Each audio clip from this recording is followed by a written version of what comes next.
Frank Matter, hello. We are Hello. very welcome. We're very pleased to welcome you on this recorded Q&A that will be released on our website, Vision du Réel, to welcome you for this special edition, hybrid, as we call it, with your new, I would say, documentary fresco, something like that, called Parallel Lives, where you meet set 4 characters. Zukiswa, I don't know if I pronounce well her name, who grew up in a small village of South Africa under apartheid, and that when this regime fall out was plenty of dreams about what her life will become. Then Michel, who spent his childhood in Paris and was in a rebellion against his bourgeois parents and fall out then in sex, drug, and rock and roll until the abyss, or flirting with the abyss. Melissa also grew up in a very strict American military family and tried to escape, also flying to Panama and met a guy, and then also in that process of self-liberation fall into some kind of hell. And then Lee, whose father was involved and beaten during the Cultural Revolution in China. His family live in very poorly conditions till the economic boom, and then his life changed again. So 4 characters who depicts the very, very changes of the last 4 decades. 4 characters you choose because they were born exactly on the same day than you, Frank Matter. So I would like to know, in that first question, which was the process to get to those characters, because I guess that there was a bunch of people who were born exactly the same day than you. So how did you reach and choose those 4 characters that represent and are intertwined, whose destiny are intertwined with your own life and your own biography? Yeah, you're right. There must be hundreds of thousands of people born on that day, 8th of June, 1964. But the difficult thing was to find these people, because you can't go just on the internet, give in a birthday date, and then, you have thousands of people coming up. Of course, you see a couple of famous people that were born on that day. But first, it wasn't that easy. But then I started to work with social media. I also contacted people I knew in the States or in South Africa to ask them if they can help me look for people with, sometimes we did it the new way through social media, sometimes the very old-fashioned way by putting up like messages on blackboards or like contacting directly archives or universities. And yeah, but then I really found, I don't remember exactly, but it must have been 25, 30 or even more people that I was in contact with. So I started to correspond then, to correspond with these people to get them to know. And the rest was a little bit gut feeling, when I started to know how they were, what they went through in their life. I can't really say what the decision was. It was just that I thought this guy that is really perfect because it mirrors my life, or this woman has a totally different life than mine. And also I had from the very beginning, so I didn't have to look worldwide. I said like kind of a playing ground. And these were countries that had an important role in my own life. So it was China, because I was quite a few times in China myself in the 80s and 90s. It was South Africa, because the struggle against apartheid, me as a young guy in the 70s, it very much, it was one of the big issues of the time, and I was a little bit politicized by it too. And of course the United States, because that's where I've been living for about 13 years. So these were a little bit, the set that I started to choose. And then in the end, I had maybe 6 people, and I visited all of them and spent a few days up to a week with these people just to find out, you know, does it work? Do we have a bond? And it was really amazing. Without filming, without filming them. Yeah, without filming, just to, you know, I always like to do really thorough research before starting to film, because I don't think it's good to bring the camera right, you know, on the first meetings or even the first few meetings. I think really you have to get to know people, get their trust. And so these 4 people were left where I really thought, you know, there is a certain bond, and you know, there was also, it's really amazing, just the fact that we were born on the same day already created a feeling of kinship, of being twins, of, you know, living through the same thing. Was really interesting. And so then I ended up with Melissa, Tsepiswa, Michelle, and Lee, and they were great. So I think I made the right decision. Why did you eliminate the two others? Because in parallel lives, it's a film with 4 + 1 character, and the last one is you. That's right, yeah. And 2 I eliminated. You know, I didn't want to have like 6 or 7 protagonists. I think the more people you have in a film like this, the more superficial it gets, because this film is already long. It's already 2 hours and 20 minutes. So to add even more people, I think you couldn't really talk to them in that detail about their lives. And so it was just a decision. One guy was very interesting too, but he was, for me, very difficult to deal with. And I didn't have the feeling there is like this bond that I felt I had to the others. So that's why I decided then, you know, to reduce it to 4 plus me. Yeah. It's interesting to see that the characters you chose to film, I think all of them went through hardships in their life. You said, I think they evolve through decades, through the historic changes, and also between the 2 poles of liberation and alienation. In which way it was reflected your own biography and your own path since 8th of June 1964? I mean, I maybe had the easiest life of all the 5, I think, in the end. But themes, you know, the historical subjects, they're the same. As you said, liberation, alienation, globalization. So these powerful forces that we go through since the 60s, they were, you know, the same for all 5 of us. And I thought just the other 4, they were really exemplary for you know, these processes that went on and on the last 55 years now. And my life was certainly also shaped by these forces and by these developments, although maybe I didn't really have the same hardships. I mean, but then again, that was one of the, you know, one of the starting points of the film, because I grew up in safe and cozy Switzerland in the 60s and 70s, and I was also wondering what did it mean if somebody grew up in a different place, you know, with different kind of rules, different problems.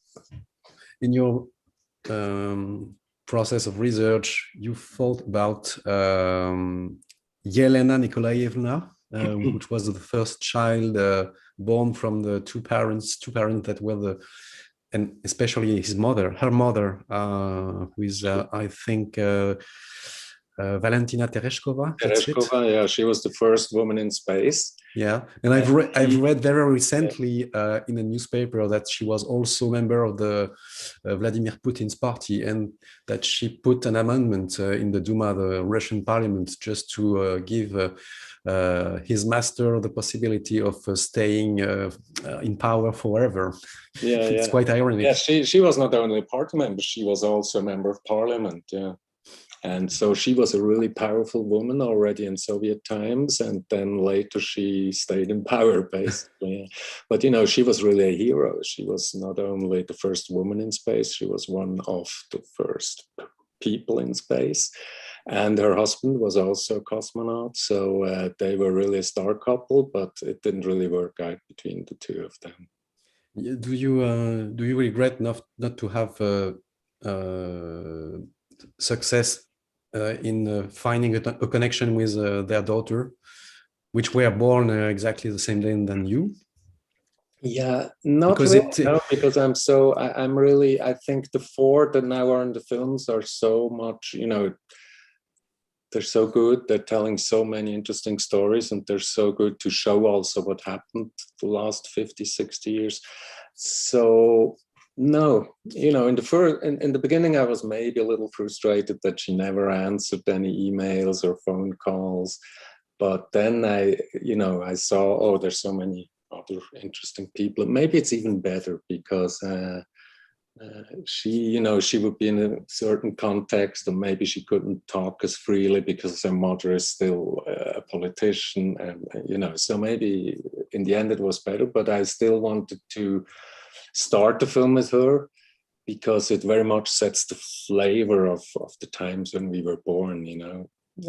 Also, if you see these images of these old-fashioned rockets and this time of the technology they used at the time, it's just very different from that. Yeah, and going also through the collapse of the USSR empire also. Mm-hmm. Because in parallel lives we see the booming, the rising of China. Yeah. That's one of the main threats, of course. In the beginning, China, of course, a very poor country. When I was born, there was a famine just 2-3 years before. And then there was the Cultural Revolution. So it was really tough and violent times in China. And then, of course, after death of Mao, and when Deng Xiaoping came to power again, and the end of the 70s, things started to change very quickly. But then throughout the film, you see how, I think you can feel how China becomes more and more important, because you see also Tzu Kiswa, the woman from East London, she, starts to go regularly now to China to buy cheap stuff and also some quality stuff, both, that she then sells in South Africa.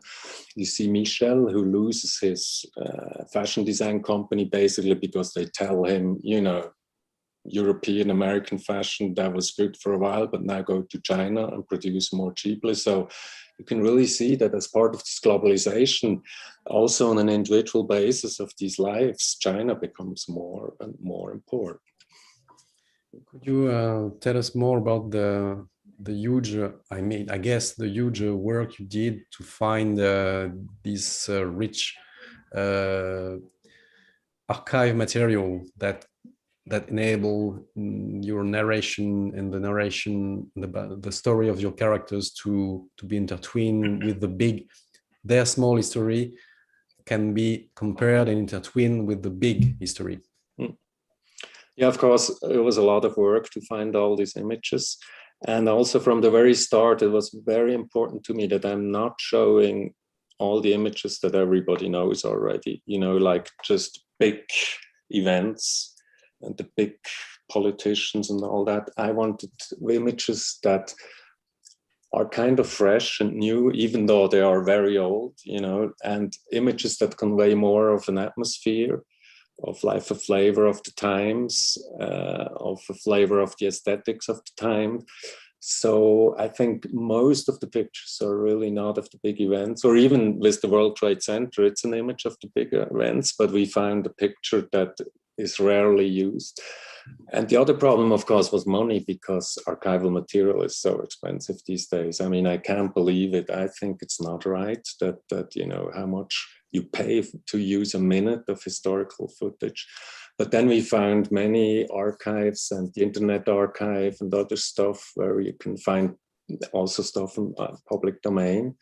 So I had to somehow, get a way through that. I really wanted to have special footage and that we have, be able to afford to buy it. But I think, it was a lot of work, but I think it was worth it, just take whatever pops up the first, but to look deeper and look for different pictures and images. Obviously. I was saying just before that you narrated the story of 4 people plus 1. That's, I mean, you, but you decided to give your voiceover to an actor. Why this choice? To take some distance with your own biography? It's 2 reasons. One is very pragmatic. I'm a terrible reader. I didn't want people to think always about my voice or my accent or my, you know, I'm not an actor. I wanted people to really think about the language, the words. So that was one reason. And the other reason was, yeah, it was maybe a little bit that I didn't want to direct myself, you know, be it in the image or in the voice. And I thought, yeah, it has a different level if it's done by an actor.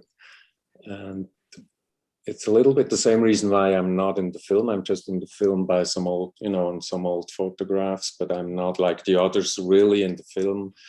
And I thought also that I have to make a certain distinction between the protagonists in the film and me. I'm the author of the film. So it's kind of not fair if I'm putting myself into the image and direct myself.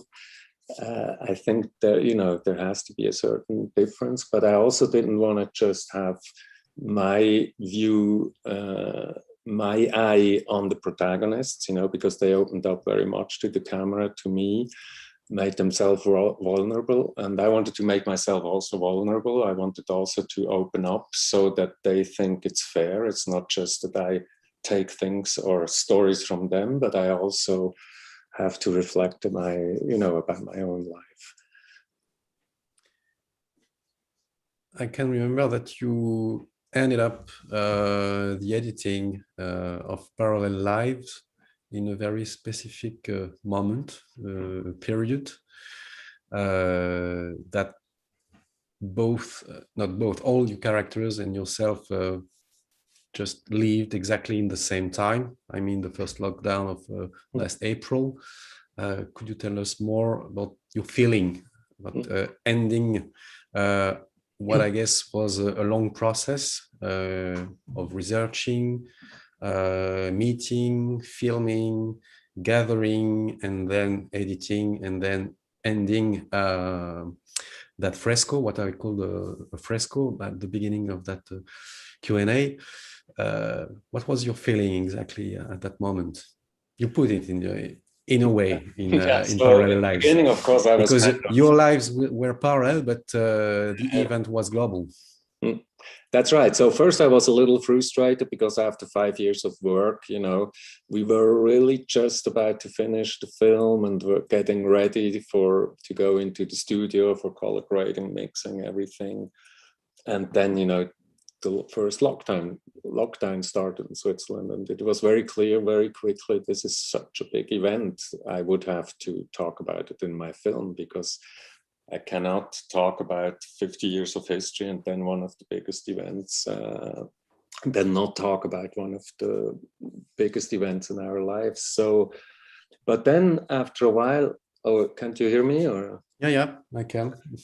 After a while, I just thought, but in a way, it's perfect because it's the end of the film. At the end of the film, for the first time, all 4 of us go through the exact same event at the same time, and that I find very interesting because before our lives were parallel, but you know, Lee in China, he sees on TV how the World Trade Centers go down, or I read in the papers what's happening in South Africa. So there was always, the lives were parallel, but there were always, you know, in the different countries, different lives were things happening in an anachronical way.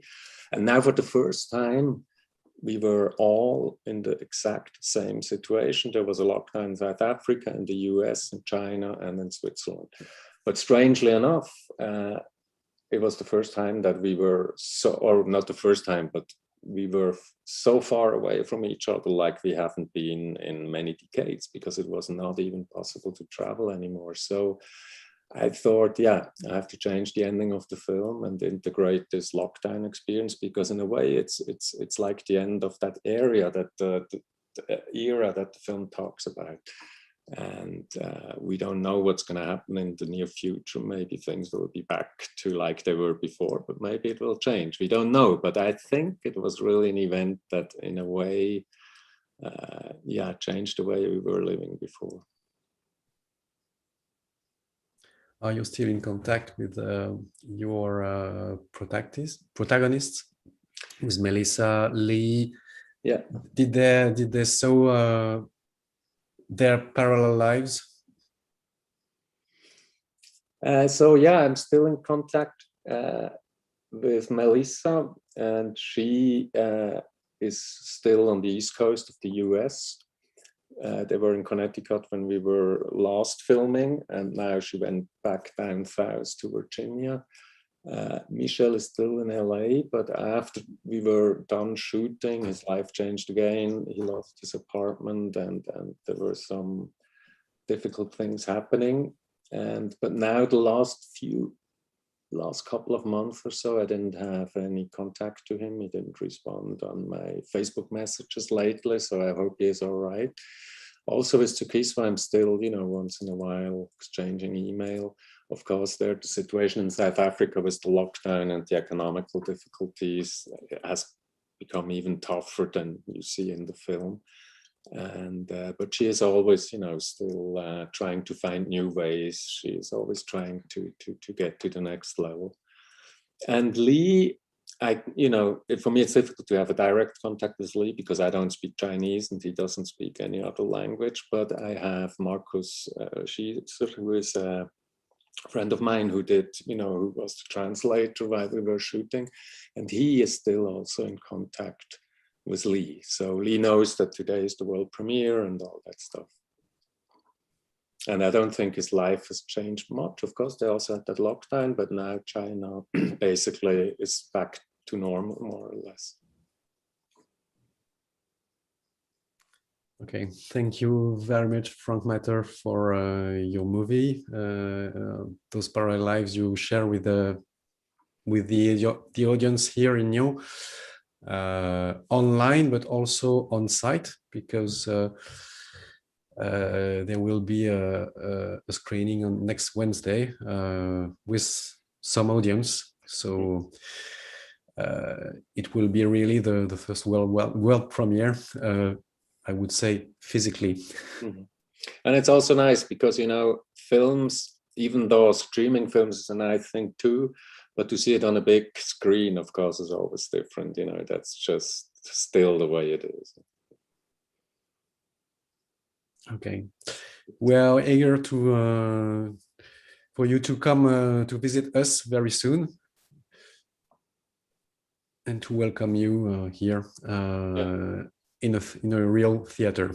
Okay, I'll see in the real life. Thank you very much. Relevant. Thanks. See you very much. Yeah. Thank Bye-bye. you. Bye-bye. Bye-bye.